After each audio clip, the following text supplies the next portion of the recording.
The system isn't broken. It's working exactly as designed. And the uncomfortable truth is it's not designed to make you wealthy. It's designed to keep you spending, borrowing, and working longer than you need to. So today, we're going to break down how the system actually does this, come from two qualified accountants, and more importantly, what you need to do to avoid these traps. The first way the system keeps people stuck isn't low pay or bad luck, it's debt. And no, not the scary kind, the normal day-to-day kind. Think things like Clara, car finance, buy now, pay later. But if you can afford the monthly payment, then what's actually the problem? Why is this debt so bad? Because the system doesn't care that you can afford the payment. All it cares about is that you're committed to it. A £300 a month car payment doesn't just cost you £300. It commits your future income before you even see it. In the UK, over 80% of all new cars and a growing number of used cars are bought on finance. This isn't because people are bad with money. It's because when you spread payments out, it makes almost anything feel affordable. People spend a significant amount more on car finance than if they paid with cash. With all things being equal, someone with a 10k cash budget could easily stretch out to 16k or more once the focus has been shifted to monthly payments. It's the exact same tactic with buy now, pay later, with recent studies showing that basket size has increased by up to 40% with this method. Once that payment exists, it becomes non-negotiable. It comes out before saving and before investing. So when people say that they can't save, it's normally not an income problem, it's actually a commitment problem. Debt doesn't keep you poor overnight. It quietly removes your ability to build momentum. And a system built on monthly payments works extremely well for businesses. Predictable cash flows with algorithms optimizing interest, fees, and terms to extract the maximum amount of money over time. And the reason this works so well is because of how it's marketed. This leads us directly into the second way the system works against you: the marketing behind these traps. In the UK, companies spend around 42 billion on marketing in 2024, and that figure is expected to grow by roughly 10% every year. Businesses don't just spend that kind of money unless it works, and marketing works extremely well. In some cases, like email marketing, reported returns on investment can reach thousands of percent. So each year, billions of pounds are spent with one clear objective: to get you to spend more money more often.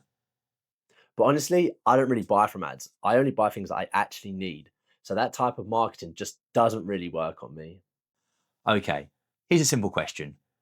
How many items did you buy last year that you don't even use anymore? A UK study found that Brits spend over £6 billion on items they never even use. Another study estimates the average person spends around 9k a year on things they don't need or will never use.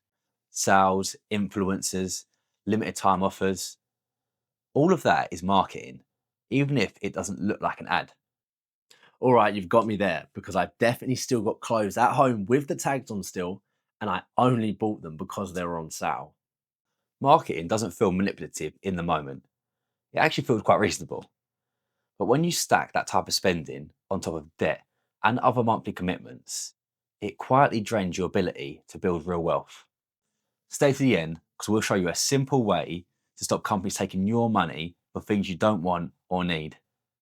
The third way the system keeps people behind starts much earlier than debt or marketing. It starts at school.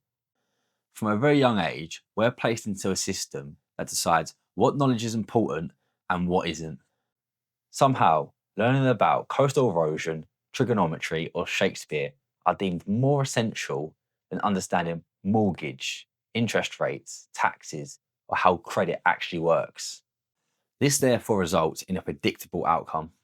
You end up with adults trained to follow instructions, meet deadlines, and work for income, but not question financial systems, manage risk, or build assets.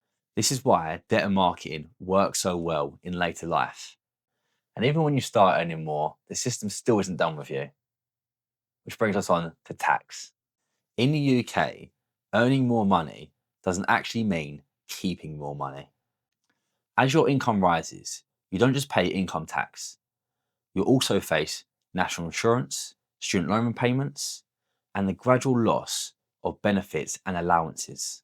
So a pay rise can actually sometimes feel disappointing because a large chunk of it never reaches your bank account. That's not a mistake. That's how the system is structured. So you work harder, earn more, and think you're progressing, while a system is quietly taking a bigger share. Now let's discuss the things that you can do to actually take advantage of how the system is set up. Once you work out how the system actually works, the goal isn't to escape it, to actually use it to your advantage. First off, keep debt as low as possible. For most people, the only long-term debt that actually makes sense is a home, because that's tied to an asset. But if you do need car finance, set your budget as if you was paying cash. And then shop around aggressively. Some deals offer 0% interest, but only if you look around. Secondly, build a buffer between desire and action. For any purchase you don't 100% need, wait at least 1 week. This rule has single-handedly saved me thousands of pounds, because most of the time the urge disappears. Finally, learn how money works. You're already doing that by watching this video. Just try to do something small every day. Money is a tool, and the more you understand it, the less power the system has over you.